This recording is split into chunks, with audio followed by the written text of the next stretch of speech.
ప్రస్తుతానికి ఈ మాట గట్టిగానే వినబడుతుంది. ఇది కేవలం ఆరంభం మాత్రమే, ఇంకా చాలా విషయాలు ఉన్నాయి, బయటకు వస్తే ఒక్కొక్కటిగా అని. ఇప్పుడు ముఖ్యంగా ఈ నకిలీ మద్యానికి సంబంధించి ఇది ఎవరైతే చేస్తున్నారో అది టీడీపీ ఇన్ఛార్జీలకు సంబంధించి అని తేటతెల్లమైంది అంటున్నారు. అండ్ ఒక రకంగా చెప్పడం దాని సస్పెన్షన్ కూడా గురయ్యారు. అయితే ఇప్పుడు టీడీపీ గవర్నమెంట్లో కూటమి ప్రభుత్వం అధికారంలో ఉన్నప్పుడు టీడీపీకి సంబంధించిన వాళ్లే ఇటువంటి పనులు చేయడాన్ని ఎలా చూడాలి? దట్టు అధికారులు చూసి చూడనట్లు మామూలుగా ఆశపడో డబ్బులు ఆశపడో ఎట్లా వదిలేస్తారు అనేది క్వశ్చన్ మార్క్ అయింది. ఇది ఏ పార్టీ వాళ్ళనేది అనవసరం.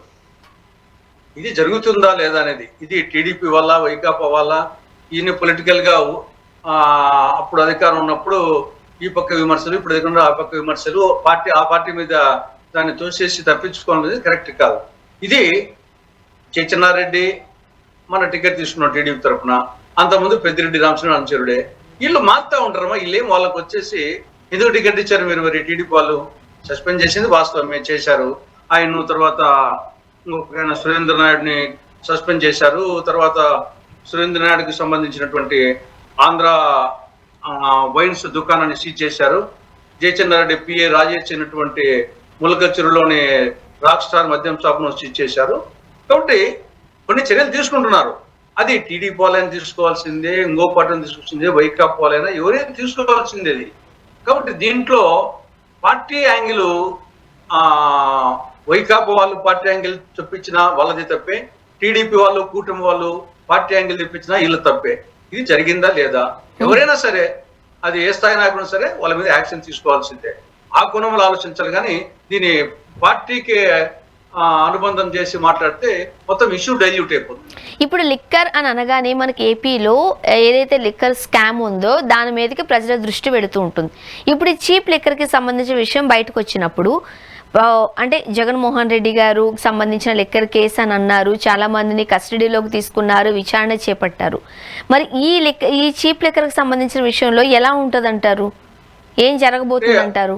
ఆ కేసు వేరు, ఈ కేసు వేరు. దానికి దీనికి మద్యమే గానీ లిక్కరే సంబంధించిందని, అది అవినీతికి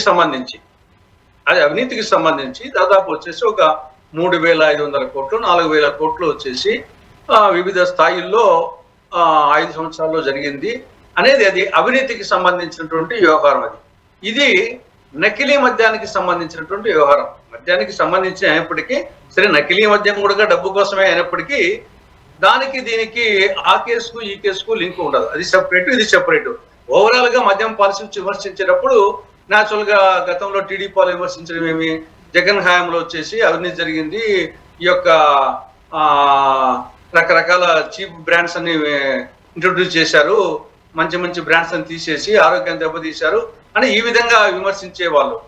ఇప్పుడు మీరు కూడా వచ్చేసి అదే పని చేస్తున్నారు కదా అని చెప్పడానికి ఆస్కారం వస్తుంది. అంతేగాని ఆ కేసు ఈ కేసు రెండు వచ్చేసి అది అవినీతికి సంబంధించి, ఇది నకిలీ మద్యానికి సంబంధించి. విమర్శలకు వచ్చేసి నకిలీ మద్యం విమర్శకు దారితీస్తుంది, అవినీతి దారితీస్తుంది. బెడ్ షాప్ లైన్స్ విమర్శించవచ్చు, మొత్తం పాలసీనే విమర్శించవచ్చు. ఇప్పుడు నేను అంటున్నా కదా, మొత్తం మద్యం పాలసీనే కరెక్ట్ కాదు అంటున్నా. వాళ్ళు లిమిటెడ్ అంటున్నారు, నా వరకు వచ్చేసి ఈవెన్ కాంగ్రెస్ వాళ్ళు చేసినా గానీ మద్యం పాలసీనే తప్పు అంటున్నాను. కాబట్టి ఇది ఓవరాల్ గా మద్యం వ్యవహారానికి సంబంధించిన వ్యవహారం. ఇప్పుడు ఇప్పటికే అంటే సంవత్సరంన్నర పాలనలోనే చంద్రబాబు నాయుడు గారు మంత్రుల పనితీరుకు సంబంధించి, ఎమ్మెల్యేల పనితీరుకు సంబంధించి చాలా గట్టిగా వార్నింగ్స్ ఇస్తున్నారు, పిలిచి మరి వాళ్ళకు మొట్టికాయలు ఇస్తున్నారు అంటూ కూడా మనం ప్రధానంగా వార్తల్లో చూస్తూ ఉన్నాం. అయినప్పటికీ ఇటువంటి విషయాలు బయటపడడం, ఒక రకంగా చెప్పాలంటే ఎవరికీ తెలియకుండా ఇంతకుముందు మీరు అన్నట్టు మామూలుగా అలవాటు పడ్డారు, ఇంకో దానికి అలవాటు పడ్డారు. బట్ గ్రూప్లో ఆ తగాదాలు ఉన్నాయి కాబట్టి ఒకరిని బ్లేమ్ చేసుకోవడానికి ఇవన్నీ చేస్తున్నారు అంటున్నారు కదా. మరి చంద్రబాబు నాయుడు గారు గట్టిగానే వార్నింగ్లు ఇస్తున్నా ఎందుకు ఇలా చేస్తున్నారు వీళ్ళు? భయపడట్లేదా చంద్రబాబు నాయుడు గారికి? మన అఫిడవిట్ ప్రకారంగా మనం ఎమ్మెల్యేలు చూస్తే దేశంలోనే అత్యంత నేర చరిత్ర కలిగిన వాళ్ళు ఆంధ్రప్రదేశ్లోనే ఉన్నారు. 79% ప్రజెంట్ ఎమ్మెల్యేలలో, ఇంక్లూడింగ్ చంద్రబాబు నాయుడు, ఇంక్లూడింగ్ లోకేష్, పవన్ కళ్యాణ్, వీళ్ళ అఫిడవిట్ ప్రకారంగా 79% నేర చరిత్ర కలిగిన వాళ్ళే ఈ ఎమ్మెల్యేలో. ఇంకా మెజారిటీ ఎమ్మెల్యేలు ఎక్కువ మంది ఉండేది వీళ్ళే కాబట్టి డెఫినెట్గా వీళ్ళ వాళ్ళే కదా. కాబట్టి నేర చరిత్ర ఉండేవాళ్ళు వీళ్ళు ఎక్కువ, కోటీశ్వర్లు వీళ్ళు ఎక్కువ. దేశంలో ఎమ్మెల్యేలలో కోటీశ్వర్ల ప్రకారం తీసుకుంటే దాంట్లో మళ్ళా నంబర్ 1 ఆంధ్రప్రదేశ్, తర్వాత నంబర్ 2 కర్ణాటక. నేర చరిత్రలో నంబర్ 1 ఆంధ్రప్రదేశ్. కాబట్టి ఆరిజినే ఆ ప్రకారంగా ఉన్నప్పుడు వీళ్ళు కోటీశ్వర్లు ఎట్టయింటారు, అవినీతి చేసి కోటీశ్వర్లు అయింటారు.